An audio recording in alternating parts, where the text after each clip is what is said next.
Está começando o nosso terceiro bloco de mais uma aula sobre um tema escatológico de grande relevância para a nossa vida, o tema do juízo. Esse é o nosso último encontro sobre o juízo particular. Estamos a investigar com o Catecismo da Igreja Católica e antes com a Escritura essa realidade que vai acontecer imediatamente após a morte, quando todos nós seremos julgados num juízo particular que vai colocar a nossa vida em relação a Cristo. Todos os nossos relacionamentos ao longo desta vida são em relação ao esposo, à esposa, ao padre, aos paroquianos, ao superior, ao subordinado, aos colegas de trabalho, aos vizinhos, aos companheiros de alguma aventura, de negócio, disso, daquilo outro, certo? Mas na hora do juízo é a nossa relação com Cristo. De novo, vai aparecer aí na tela do seu computador, do seu televisor, do seu celular, o parágrafo 1022 do Catecismo da Igreja Católica.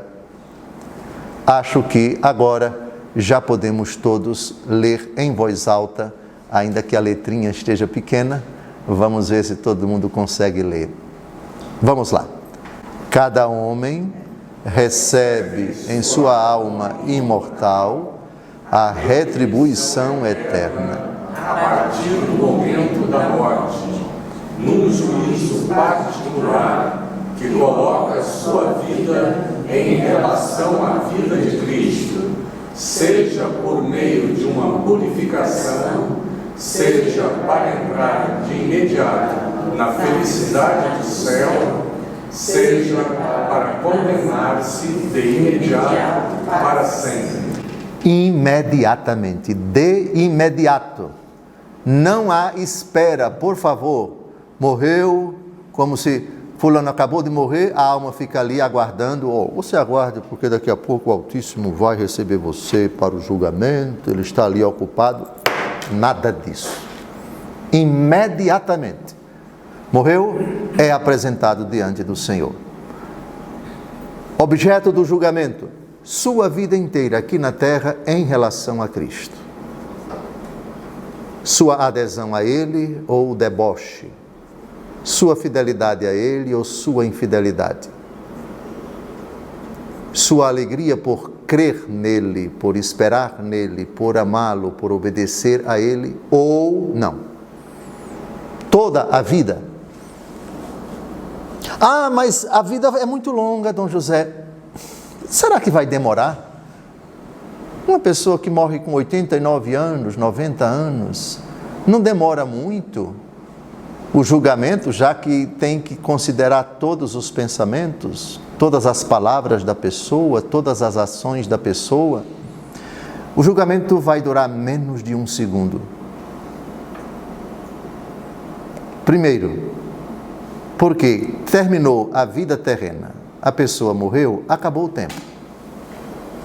Acabou o tempo. Não existe mais antes e depois. Não existe a sucessão de momentos como acontece agora. Atenção, 19 horas e 35 minutos e 10 segundos, e 11 segundos, e 12 segundos, e 13 segundos. Na hora da morte isso acaba. Não existe mais tempo. Se não existe mais tempo, não se pode falar de um juízo demorado.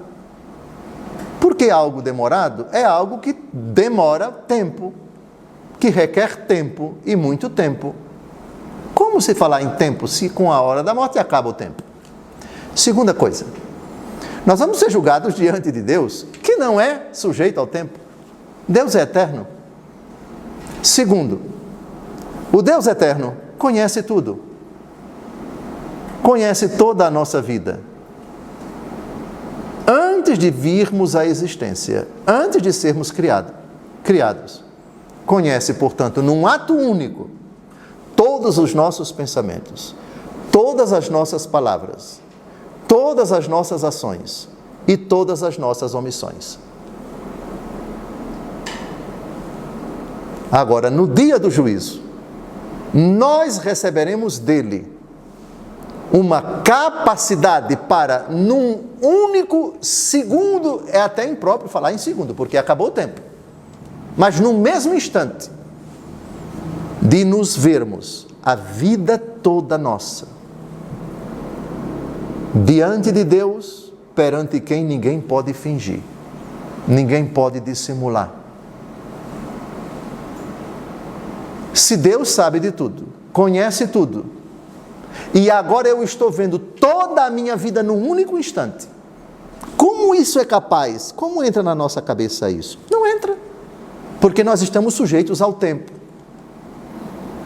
Para eu recordar agora meus 50 anos de casado, né, seu Brito? Vai lá pegar as fotografias e tal, e lembrar, eita, o que aconteceu na lua de mel, depois foi aquilo, depois nasceu o primeiro filho, ou como foi o nascimento dele. Passou. Isso só para você pensar e recordar, demora. Mas acabando o tempo, e Deus infundindo no nosso coração uma luz, não é a luz da glória, é uma capacidade que nós não temos agora, de nos enxergarmos com a clareza, com a verdade, tudo o que se passou no nosso coração, nossos pensamentos, nossos juízos bonitos, nossos juízos malvados, nossas insinuações, nossas sentenças perversas, nossos ódios que nutrimos por uma pessoa ou por outra que ficaram guardados, nossos pensamentos lascivos, todas as palavras, todas as ações, com todos os relacionamentos, tudo visto na ótica de Deus num único instante. E aí, Deus vai respeitar aquilo que de fato a gente vai ver com clareza. Aqui nesta terra, quando alguém desmascara alguém, quando alguém mostra para a pessoa, você é culpado, ele tenta de todas as formas dar uma justificativa para que ele acabe saindo como inocente, tentando se justificar.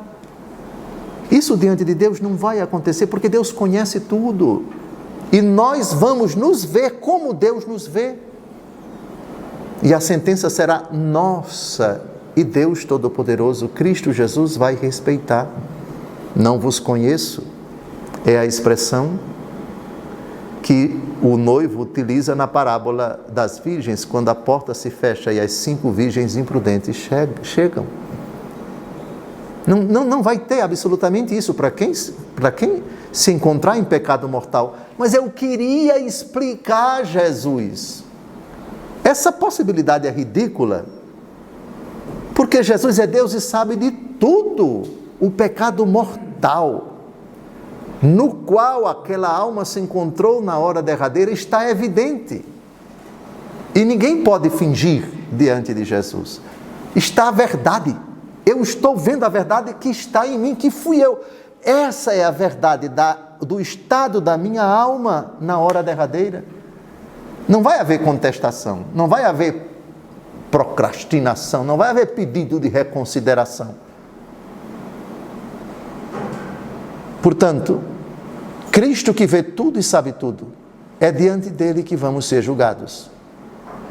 Toda a nossa vida, é impossível que nós vejamos agora, não dá nem para a gente dizer qual foi o pensamento que a gente nutriu ontem, 8h15 da manhã. Vocês lembram qual foi o pensamento de vocês? Não tem condições. E há 15 anos atrás, há 20 anos atrás, dá para você imaginar quais os pecados que você cometeu ou os atos meritórios que você fez? A nossa capacidade, sim, se está tudo aqui guardado no pensamento, a gente não consegue lembrar. Mas diante de Jesus, toda a verdade da nossa vida, toda. Eu repito, pensamentos, palavras, atos e omissões. Tem omissões boas e más, tem pensamentos bons e maus, tem palavras boas e más, tem ações boas e más. É o conjunto todo. Obviamente, recordem-se, é o derradeiro instante, é o estado da alma no derradeiro instante da vida que vai decidir, e precisamente isso. Sem dúvida alguma, o ladrão que se converteu, São Dimas, Conjecturemos que ele levou uma vida de pecado desde a adolescência até o fim da vida. E nem sabemos a idade daquele bem-aventurado, que até poucos instantes antes de morrer era um ladrão celerado. Mas toda a condição de pecado da vida dele caiu por terra com esse ato de sincero arrependimento. Lembra-te de mim. É o horizonte imenso, incomensurável, abismo de infinitude de misericórdia e de compaixão de Deus diante de uma alma que, meu Jesus, tenha compaixão de mim. Só tu sabes quantos pecados eu cometi. Vou me apresentar diante de ti a qualquer momento. Misericórdia, compaixão, a dor do íntimo da alma. Em havendo isso, hoje estarás comigo no paraíso. Ninguém duvide disso. É maravilhoso ouvir isso, né? É belo. Agora, o oposto também é verdade. É literalmente 2 pesos e 2 medidas. Então, por favor, de novo o texto. Imediatamente. Imediatamente. Não há mais de 2 alternativas. Imediatamente no céu, sem nenhuma pena temporal dos pecados perdoados quanto à culpa para serem purificados na outra vida, o purgatório é o assunto que vai ser abordado mastigadamente. E vamos ver aqui, sabe o quê? Nós vamos ver aqui o tratado sobre o purgatório de Santa Catarina de Gênova. Ela foi das raras santas, dos raros santos da Igreja Católica que tiveram o privilégio de, numa visão, vislumbrar o purgatório. Ela esteve no purgatório em visão. Vamos ver parágrafo por parágrafo o que ela escreveu depois desse êxtase, depois dessa visão do purgatório, que não tem nada a ver com o inferno. Também teve santos que tiveram a visão do inferno. Vamos ver, quando tratarmos do inferno, essas visões, essas narrativas. Dentre elas, Santa Teresa de Jesus, Santa Teresa de Ávila, doutora da Igreja, e os pastorinhos, que Lúcia, Jacinta e Francisco tiveram uma visão do inferno. O apóstolo Paulo teve uma visão do paraíso, só que a visão do paraíso, ele não disse absolutamente nada do que ele viu lá, porque não recebeu autorização para isso. Interessante. Santos que tiveram a visão do inferno e foram autorizados a dizer como é lá. Santos que tiveram uma visão do purgatório e foram autorizados a dizer o que viram lá. Mas quem teve a visão do céu não disse uma palavra. O apóstolo Paulo. No momento certo, vamos... na segunda aos Coríntios, aliás, ele descreve, né, diz que aquilo que ele viu não recebeu autorização, porque nenhum homem pode saber. Mas deixemos o céu um pouco para frente, o inferno também ainda trataremos dele mais para frente. Por ora, a palavra imediatamente. Então, esse terceiro bloco explicou como vai transcorrer rapidíssimo, velocíssimo, o juízo particular. Está terminando o terceiro bloco. No quarto, vamos ver duas definições de 2 concílios ecumênicos sobre essas realidades, a hora do juízo e o que se segue logo depois, em consonância com o parágrafo 1022 do Catecismo da Igreja Católica. Até lá.